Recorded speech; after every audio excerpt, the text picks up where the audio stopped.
Hello my dear students, how are you all? Okay, today we are start class 7th history chapter 1 lecture 3 the medieval years and its source class 7th history। आज हम medieval years को complete करने वाले हैं class 7th का, जो कि history का चैप्टर फर्स्ट है हमारा और लेक्चर 3 होने वाला है। आज हम पढ़ेंगे इसके अंदर में द लिटरेरी सोर्स। हमने लिटरेरी सोर्स को पहले चैप्टर लेक्चर 1 लेक्चर 2 में हम कंप्लीट कर चुके हैं, कि जिसके बारे में हमने ये देखा था कि literary source, canonical source and archaeological source कितने इंपॉर्टेंट है हमारी हिस्ट्री के लिए। Because history always demands evidence. अगर हम किसी बात को लिखते हैं हिस्ट्री के अंदर में अगर हम उसको अपने अकाउंट की तरह सेव करते हैं, तो हिस्ट्री हमेशा कुछ ना कुछ एविडेंस डिमांड करती है कि आप जो हम चीज लिख रहे हैं उसका एविडेंस या सोर्स क्या है। तो इसी तरीके से हमारी जो हिस्ट्री है वो Asian history, medieval history and modern history. तो बेटा जैसे जैसे हमारी कॉमन इरा आता गया, उस कॉमन इरा के अंदर में हमारे पास में कुछ हिस्ट्री को पता लगाने के उसके एविडेंस जो थे वो थे हमारे आर्कियोलॉजिकल सोर्स, हमारे मोन्यूमेंट सोर्स, ठीक है, और कुछ थे हमारे जो बहुत इंपॉर्टेंट रहे, वो थे हमारे लिटरेरी सोर्स।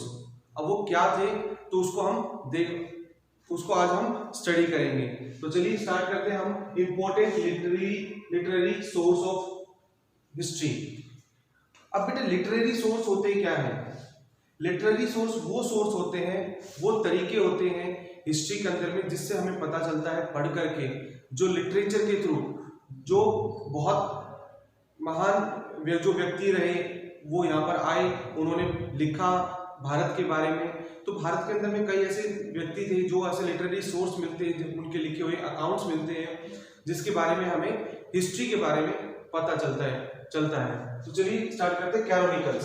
फर्स्ट कैरोनिकल्स कौन होते हैं? कैरोनिकल्स मतलब होते हैं हिस्ट्री, इतिहास, या ये समझ लीजिए कि जब सिस्टमेटिक तरीके से कोई इतिहास को लिखा जाए, हिस्ट्री को जब किसी सिस्टमेटिक तरीके से लिखा जाए उसे कैनोनिकल्स बोलते हैं या इतिहास बोलते हैं। अब इतिहास के अंदर में कई ऐसे हमारी बुक्स हैं, कई ऐसे हमारे राइटिंग वर्क्स हैं जिसको पढ़ करके हमें भारत के कॉमन इरा या मॉडर्न हिस्ट्री के बारे में पता चलता है कि क्या हुआ था। अच्छा, कई बार बेटा ऐसा होता है कि अगर हम अपनी मनगढ़ंत बातों से बता देते हैं कि ये ऐसा होता था, इस तरह से होता था, ठीक है, तो उस बात का कोई ना कोई सोर्स होना चाहिए। अगर उसका सोर्स नहीं होता तो उस बात को जस्ट एक इमेजिनरी थॉट माना जाएगा, उसको हम सबूत नहीं मान सकते। बट लेकिन हमारे पास में कुछ ना कुछ एविडेंस होना चाहिए।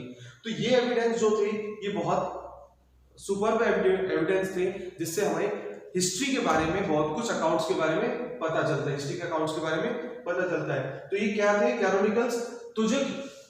तुजुक ए फिरोज शाही, एक तुजुक ए फिरोज शाही एक बुक का नाम है, ठीक है, जो किसने लिखी थी? जियाउद्दीन बर्नी ने लिखी थी, बाय जियाउद्दीन बर्नी ने। ये बेटा कुछ ऐसे इंपॉर्टेंट लिटरेरी सोर्स हैं जिनके अंदर में हमें हिस्ट्री को बहुत डीपली एंड बहुत अच्छी एक्सप्लेनेशन करके बताया गया है कि उस टाइम में राजा क्या करते थे, नवाब क्या करते थे, जो मुगल शासक थे वो कैसे थे, उनके रूलर्स कैसे थे, उनकी डायनेस्टी कैसे थी, वो किस तरह की डिप्लोमेटिक पॉलिसीज बनाते थे। ये इस तरह के कुछ हमें उसके अंदर में अकाउंट्स में देखने को मिलती हैं जो बुक्स है। तो ये तारीख फिरोज शाही बाय जियाउद्दीन बर्नी ने लिखी थी। ये राइटर है और ये बुक का नाम है तारीख फिरोज शाही। तारीख मतलब कि जो फिरोज शाह तुगलक थे, जिन्होंने दिल्ली सल्तनत पे राज किया, उनके बारे में जिन्होंने लिखा तारीख फिरोज शाही मतलब उनके बारे में लिखा गया है। और ये किसने लिखा? जियाउद्दीन बर्नी ने लिखा था। तुगलकनामा बाय अमीर खुसरो। तुगलकनामा किसने लिखा था?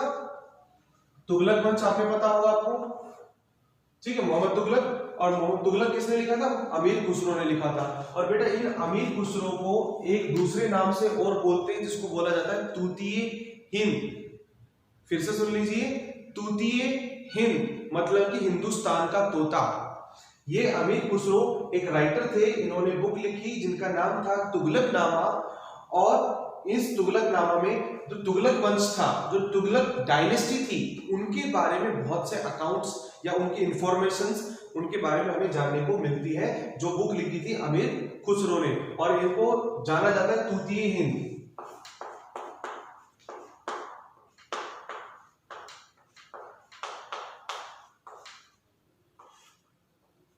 तूतीय हिंद, तूतीय हिंद का मतलब होता है हिंदुस्तान का तोता भी बोलते हैं। फिर आता है हमारा ऑटोबायोग्राफीज। ऑटोबायोग्राफीज क्या होती है? ऑटोबायोग्राफीज वो अकाउंट्स होते हैं या वो बुक्स होती हैं, ठीक है, वो बुक्स होती है जो खुद के द्वारा लिखी गई हो।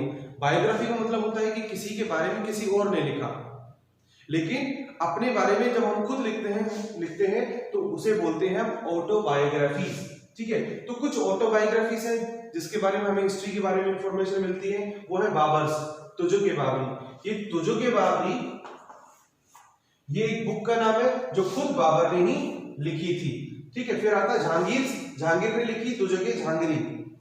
जहांगीर ने लिखी, ये बुक का नाम है, और ये लिखी किसने थी? जहांगीर ने लिखी थी, तुजुक-ए-जहांगीरी, ठीक है। मींस ये एक अफगानी वर्ड है। अफगानी का मतलब इसका मीन्स होता है इंफॉर्मेशन, उसके द्वारा किए गए काम, ठीक है, जो उसने कैसे अपनी रियासत को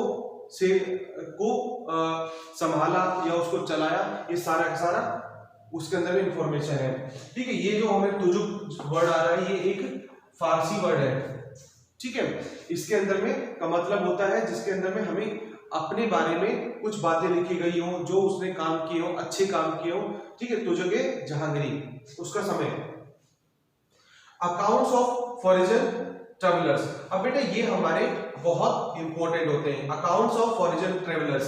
अब भारत की हिस्ट्री को अगर सही तरीके से देखा जाए तो हमारे भारत की हिस्ट्री को सिर्फ संभालने का जो सबसे ज्यादा एक डेडिकेशन जाता है, वो हमारे ट्रेवलर्स थे जो बाहर से यहाँ पर आए थे।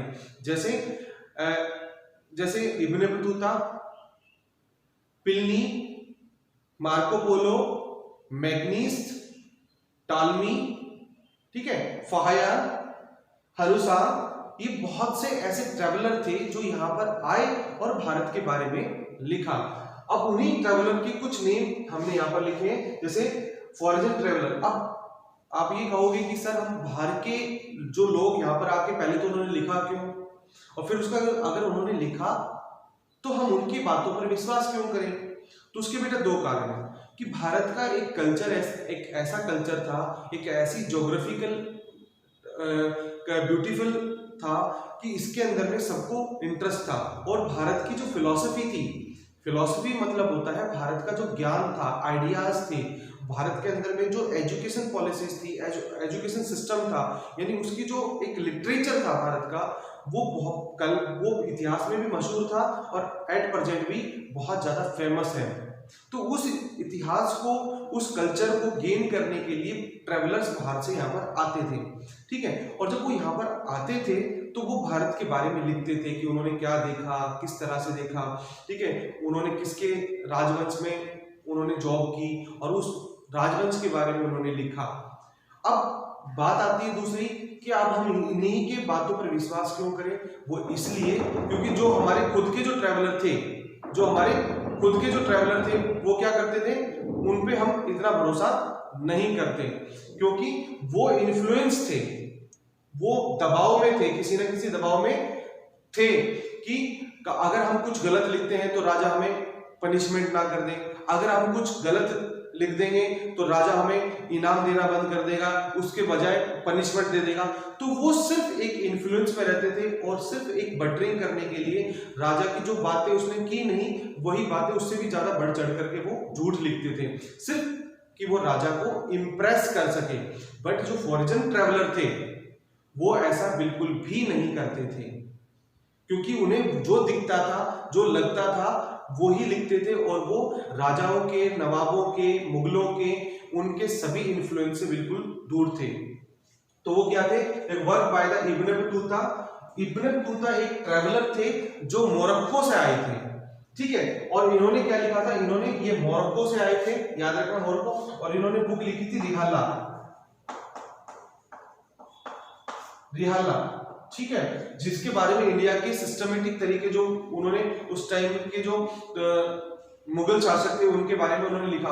अब्दुल रज़ाक अफगानिस्तान और ईरान से होते हुए यहाँ पर भारत में आए थे और इनके भी कई अकाउंट्स थे, इनके भी कई बुक्स थी जो उन्होंने भारत की इंफॉर्मेशन के बारे में दिया। फिर Thomas Roe Bernier and Marco Polo, ये सारे थे। मार्को पोलो इटली से आए थे, ठीक है। थॉमस रॉय ये ब्रिटिश से थे। ये अलग अलग ऐसे ट्रेवलर थे जो यहाँ पर आए और भारत की हिस्ट्री के बारे में हमें रिकॉर्ड्स दिए। फिर आता है फरमान्स। फरमान्स का मतलब होता है आदेश। कभी रामायण या कहीं महाभारत या कहीं आपने कुछ देखा हो ऐसे, तो कई बार देखा होगा कि कई बार घोड़े पर बैठ करके डिप्लोमेट आता था, मीन्स राजदूत आता था और एक बहुत बड़ा पर्चा उठा करके पढ़ाता था कि राजा चाहते हैं ये है। वो अपने राजा की बातों को दूसरे राजा को बताता था, तो वही उस आदेश को बोलते थे फरमान्स। ये एक उर्दू वर्ड है, ठीक है, इसको बोला जाता था फरमान्स। तो ये क्या था? Royal order. It is called royal order, कि एक राजा दूसरे राजा के लिए या एक डायनेस्टी दूसरी डायनेस्टी के लिए ऑर्डर पेश करती थी। या यूं समझिए कि एक बहुत ताकतवर डायनेस्टी किसी छोटी और कम ताकतवर डायनेस्टी को ऑर्डर देती थी, तो उसे बोलते थे फरमान्स।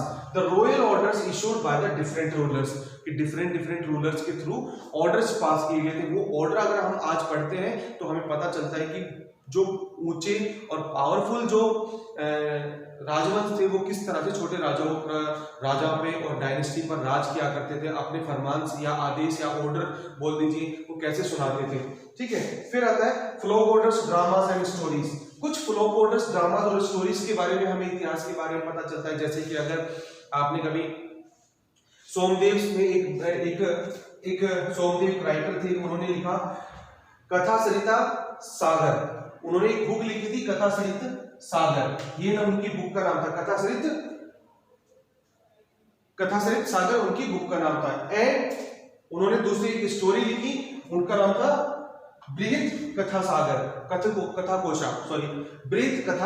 कोशा, कि भारत के बारे में जो उन्होंने जो लिखी, जो कोश लिखी, जो स्टोरीज लिखी, उससे भी हमें पता चलता है। उन स्टोरी चलने से कोई स्टोरीज बेटा इमेजिनेशन ही होती थी, बट लेकिन वो स्टोरी लाइज करती थी, वो एक तरह से डिपेंड करती थी उस तरह की जो सोशली इकोनॉमिक और पॉलिटिकल कंडीशन होती थी, वो स्टोरी उन चीजों पे बेस्ड होती थी। तो उन स्टोरी से भी हमें पता चलता है कि उस टाइम में वो किस तरह के इतिहास रहा मानव जीवन का। आई होप कि आपको ये लिटरेरी सोर्स बहुत अच्छी तरीके से समझ में आए होंगे। और बेटा इन लिटरेरी सोर्स को समझने के लिए आप इनको डीपली स्टडी कीजिए, और ये बहुत इंपॉर्टेंट है बिकॉज ये हमारे आगे जैसे हमारे 7th 8th class 9th class उसमें भी बार बार आते रहेंगे। आई होप कि बेटा ये आपको लिटरेरी सोर्स समझ में आए होंगे। Thank you so much for watching me and God bless you. You can take also a screenshot after this video. Thank you so much.